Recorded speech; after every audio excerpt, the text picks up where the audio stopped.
शाहीभाऊ पवार नाट्य परिषद शाखेचे उपनगरीय शाखेचे अध्यक्ष विजयदादा साळुंके, प्रमुख कार्यवाह मंदारजी काळे आणि हे संपूर्ण बालनाट्य बालकांचं रसिकांचं या ठिकाणी मी स्वागत करतो। हा उद्घाटन सोहळा या कसे चालणार आहे याबद्दलची माहिती मी तुम्हाला थोडक्यात देणार आहे। छत्रपती प्रशाला सोलापूर आणि निर्मलाताई ठोकळ प्रशाला जुळे सोलापूर निर्मिती विहार त्या दोन्ही ठिकाणी 20 एप्रिल पासून जे आपण शिबिर घेतलेलं आहे त्या शिबिरार्थींना जे शिक्षण दिलेलं आहे, ज्या आयटमवर तिथं आमच्या प्रशिक्षकांनी काम केलेलं आहे त्याचा या ठिकाणी सादरीकरणाचा कार्यक्रम आता लगेच सुरू होईल।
देशाचे पंतप्रधान कोण?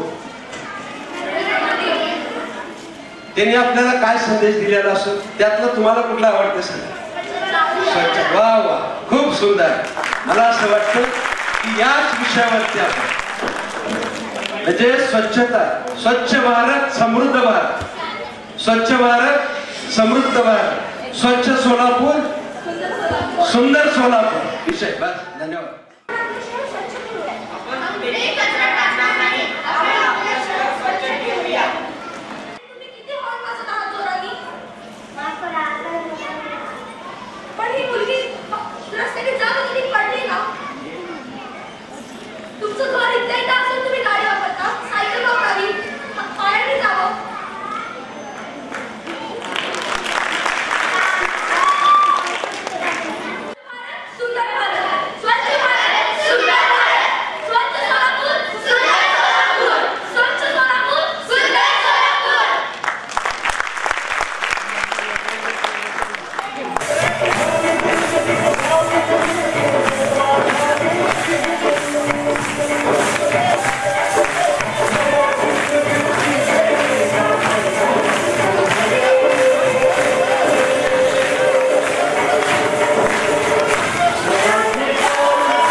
सोलापूरला पहिलंच बालनाट्य संमेलन होण्याची शक्यता आहे. यासाठी मला असं वाटतं की नाट्य कलाकारांनी आपला सहभाग या सोलापूरमध्ये जास्तीत जास्त वाढवण्याची गरज आहे. मी विजयदादांनाही या निमित्ताने विनंती करणार आहे. शाखा उपनगराची आहे, मी कार्यक्रम मध्य ठिकाणी घेत आहे. माझी विनंती आहे की उपनगर वाढवायचा प्रयत्न करूया. शहरामध्ये महापौर खंबीर आहे, त्याची शक्ती मोठी आहे आणि शहर पूर्ण सोलापूरचं शहरामध्ये करण्यापेक्षा उपनगरात जे नवीन नवीन कलाकार आहेत त्यांना थोडंसं कलावंताबरोबर प्रेक्षक सुद्धा त्या क्षेत्रामधल्या त्या परिसरामधल्या लोकांना पाहता यावं.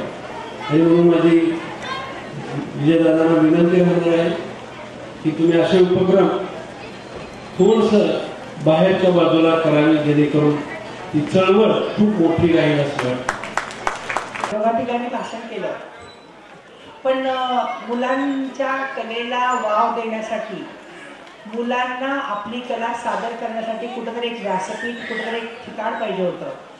मी मागच्या वेळेला दादा साळुंखे साहेबांना बोलले होते की ज्यांनी एवढी धडपड करून हा कार्यक्रम आयोजित केलेला आहे. आणि धडपड करणारी माणसं कधी स्वस्त बसत नसतात. काम करणारी माणसं, त्यांना जर उत्तेजन देणारी माणसं असतील पाठीमागं तर ते काम यशस्वी होत असतं. मी आपल्या तुम्हाला सगळ्यांना शुभेच्छा देते. माझे काही अंक या ठिकाणी चुकले. मी साळुंखे दादांकडून नक्कीच CD मागवून घे. आणि हे जे सगळे बालनाट्य आहेत, मी खरं तर त्यांच्या आईवडिलांना मनापासून आभार, त्यांच्या आईवडिलांना आभार मानते, त्यांचे आभार मानते. कारण अभ्यास सोडून आपला मुलगा काहीतरी वेगळं करतो आणि त्याच्यात ते गुण आहेत, हे खूप कमी आई वडील ओळखू शकतात. आणि त्यात त्यांना प्रोत्साहन देणं ही मला असं वाटतं आजच्या जगात हिमतीचीच गोष्ट आहे. आणि तुम्ही ते केलंय, तुम्ही तुमच्या मुलांमधले गुण ओळखले, ही सर्वात मोठी गोष्ट आहे. आणि जर ते असतात त्यांच्यामध्ये तर ते शेवटपर्यंत तसे असायला पाहिजे किंवा ते अजून फुलायला पाहिजेत असं सगळ्यांना वाटत असेल. अभ्यास असतोच, पण अभ्यासासोबत एक्स्ट्रा करिक्युलर ज्याला म्हणतात ते खूप महत्त्वाचे असतात. आत्मविश्वास वाढवण्यासाठी असे अभ्यास सोडून एक काही ना काहीतरी गुणांना प्रोत्साहन देणं हे खूप महत्त्वाचं असतं मला असं वाटतं. तरी सुद्धा भरपूरचा कचरा कमी होईल आणि उपनगरीय शाखेला हे यजमानपद मिळालं असलं तरी सोलापूर शहरातल्या आपल्या ह्या 2 शाखा आणि मंगळवेढा, पंढरपूर, अकलूज, सांगोला आत्ताच ज्यांना मान्यता मिळाली ती मोहोळ शाखा, त्या सर्व शाखेला घेऊन आपण हे संमेलन यशस्वी करणार आहोत. खरं तर हे संमेलन आपण घेत असताना सोलापूरलाच द्यावं असं सर्व नियामक मंडळाच्या सदस्यांचं आणि कार्यकारिणीचं एक म्हणणं होतं की सोलापुरामध्ये जे संमेलन करणारे आपले कलाकार आहेत, सुशीलकुमार शिंदे साहेब आहेत, आणि इथल्या नियोजनामध्ये जे सहभागी होणारे कार्यकर्ते आहेत ते राजकीय असो किंवा कला क्षेत्रातले असो, त्यांचा जो सहभाग आहे तो सहभाग कलावंतांच्या बाजूने आणि इथं घडणाऱ्या सांस्कृतिक क्षेत्रातल्या चळवळीमागं नेहमी हे लोक उभे असतात. म्हणून आपण सर्वांनी शिंदे साहेबांना विनंती केली की साहेब, पहिलं संमेलन होतं आहे आणि एक इतिहास आपण निर्माण करूया सोलापुरामध्ये की बालनाट्य संमेलनाचा पहिला मान हा सोलापूरला मिळतो आहे. तर साहेबांनी क्षणाचंही उसंत न घेता, मान्य कोरके साहेब त्या शिष्टमंडळात होते भेटायला जाताना, कोरके साहेबांनी त्यांनी आदेश दिला की मोहन जोशींना तुम्ही फोन लावा. जागेवरून त्यांनी फोन लावला साहेबांनी, आणि माझ्याकडे आमचे सगळे सोलापूरवाले आलेले आहेत, तर संमेलन आम्हाला सोलापूरला तुम्हाला द्यावं लागेल. म्हणजे जवळजवळ आदेश दिल्यासारखंच त्याने हे केलं. आणि त्यांची इच्छा आहे साहेबांची, एलगुलार सरांना, धर्मा भोसलेंना आणि आम्हाला त्यांनी सांगितलेलं आहे की संमेलन शिस्तबद्ध, गाजावाजा न करता या संमेलनातून वेगळं काहीतरी आपण घडवू शकतो का, या पद्धतीचं नियोजन तुम्ही सगळ्यांनी मिळून करायचं आहे. हे संमेलन जरी आपण अखिल भारतीय 88 आपण या ठिकाणी केलेलं होतं, त्या धर्तीवर आपल्याला हे जरी करता नाही आलं तरी या संमेलनातून लहान मुलांना आपण इथं आणणार आहोत, त्यांच्या पालकांना इथं आणणार आहोत. त्याच्या नियोजनामध्ये थोडा शिसूपणा दिसता कामा नये. आणि सगळ्यात महत्त्वाचं म्हणजे बाल कलाकारांना किंवा ह्या सगळ्या लहान मुलांना नाटक बघण्यासाठी कशा पद्धतीने आपल्याला प्रवृत्त करता येईल त्यांना, ह्याचा एक विचार त्याच्यामध्ये व्हावा. कारण आत्ता हे जे नाटकात काम करणारे बालनाट्य कलाकार असतील, हे बाल कलाकार असतील, ही पुढं आपले प्रेक्षक आहेत. म्हणजे व्यावसायिक नाटकापर्यंतचे ते आपले प्रेक्षक आहेत. त्यामुळे प्रेक्षक वाढवण्यासाठी सुद्धा याच्यामध्ये काय करता येऊ शकतं का, ह्याचासुद्धा आपल्याला विचार करावा लागेल. मी मागेसुद्धा एखाद्या ह्याच्यात असं बोललो होतं की नाटक कसं बघायचं हे सुद्धा आपल्याला शिकवायला पाहिजे. शिक्षण मंडळ सदस्य असल्यामुळे सर्व शाळांचा संपर्क आहे. मनपाचे प्राथमिक शाळा आणि खाजगी शाळा यांचा कुठंही काही त्यांचा समाविष्ट करण्यासाठी कुठंही आवश्यकता वाटेल तर आपण सुपरवायझरच्या माध्यमातून त्यांचं सहकार्य आपण मिळू शकतो. या बाबतीत त्यांना समाविष्ट करून घेणे अत्यंत आवश्यक आहे. आणि वातावरण निर्मितीसाठी आपण बालनाट्य स्पर्धा वगैरे जे आहे ना ते आतापासून जाहीर केलो तर एक वातावरण निर्मिती होईल असं मला वाटतं आहे. 88वा संमेलन, पंढरपूरचं संमेलन, ह्या दोन्ही संमेलन लोकांना दीर्घकाळपर्यंत स्मरणात राहिले. त्याचं कारण म्हणजे आपल्या इथले जे रंगकर्मी आहेत ते स्वतःला झोकून याच्यामध्ये काम करतात. त्या तिन्ही मला वाटतं मंगळवेढ्याचं असेल, पंढरपूरचं असेल, या सर्व यांनी पाहिलेलं आहे मोहन जोशींनी. आणि मग त्यांनी सोलापूरची मागणी आली की प्रायोरिटीने सोलापूरला त्यांनी दिलेलं आहे. संमेलन हे दीर्घकाळ लोकांना स्मरणात राहील असंच होणार आहे, याच्यामध्ये मला मात्र शंका नाही. आपल्या सोलापूरला मिळालं, शाखेला मिळालं, पुढं संमेलन जे आपण सोलापूरला केलं मिळून, तसंच आपण सोलापूरच्या दोन्ही शाखा, मंगळवेढ्याची शाखा, पंढरपूर, बार्शी आणि अकलूज या 5 ते 6 शाखा मिळून आपण एकत्र संमेलन पार पाडणार आहोत. बालनाट्य संमेलन हे पहिलं आहे, त्यामुळं पहिलं सोलापूरला देण्याचं कारणही एक विशेष आहे. कारण साहेबांनी फोन ज्यावेळेला केला त्यावेळेला त्यांना खात्री झाली की हे संमेलन चांगल्या सुसूत्र पद्धतीने आपण इथं करू शकतो. नगरला हे संमेलन द्यायचं त्यांचं फायनल झालेलंच होतं, पण केवळ आपल्या सोलापूरला जे पहिलं संमेलन होईल त्या संमेलनाची कॉपी इतर लोकांनी करावी. समजा एखाद्या लग्नासारखं त्यांनी संमेलन केलं तर ते बालनाट्य संमेलनाचं स्वरूप हे खालच्या लेवलला येईल असं त्यांना वाटल्यामुळं शिंदे साहेबांचं आणि मोहन जोशी साहेबांचं बोलणं इथं झालं होतं. आणि आम्ही ठरवलं की या संमेलनामध्ये ताईंना मी गेली 15 दिवस त्यांच्याबरोबर आहे या विषयावर की तुम्ही स्वागताध्यक्ष पद स्वीकारावं असं आमची सर्व कलावंतांची इच्छा आहे. ताई पूर्ण होकार दिलेली नाही आहेत, सगळ्यांसमोर द्यायचं म्हणून थांबले. त्यामुळे आम्ही जे पत्र देतोय आपल्या सर्वांनी 500 शाखांनी मिळून एकत्रितपणे त्याचं एकमुखाने मताने नाव जाहीर केलेलं आहे. आपण उद्या किंवा परवा पत्रकार परिषद घेऊन करणार असून संमतीसाठी आपल्या सर्वांच्या वतीने आम्ही ताईंना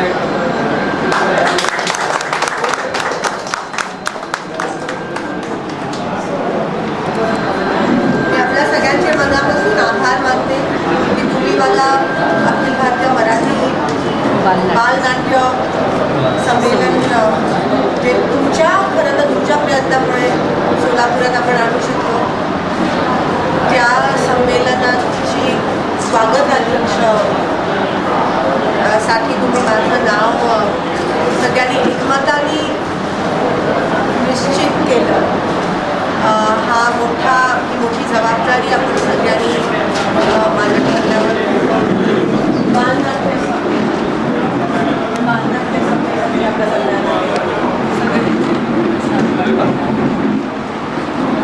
बालनाट्य संमेलनासाठी त्यांनी अध्यक्ष व्हावं, मी त्यांना स्वागत अध्यक्ष होण्यासाठी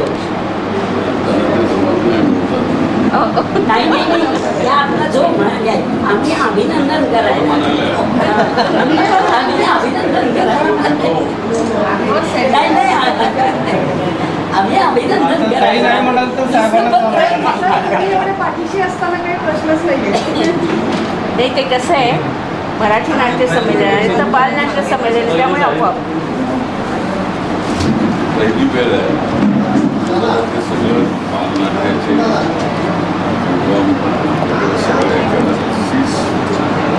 फाइंड आउट पण माहिती सगळी स्पीच करतात. त्यांना दरवेळी आढावा दिला जाईल काय काय चाललंय काय नाही. प्रत्येक आपल्याकडे पहिल्यांदाच होतं, पहिली वेळ आहे त्या म्हणजे सुद्धा पहिलीच वेळ आहे. सोलापुरात होण्याची पहिलीच वेळ आहे. जोशींनी अनाऊन्स केलेलं होतं तर पहिल्या वेळेस त्याची जरा बॅकग्राऊंड तयार केलं. बालनाट्य चळवळ कशी झाली मी परवा जे बोललो होतो अरविंद देशपांडे, सुधा देशपांडे, सुधाकर सगळा इतिहास पण आपोआप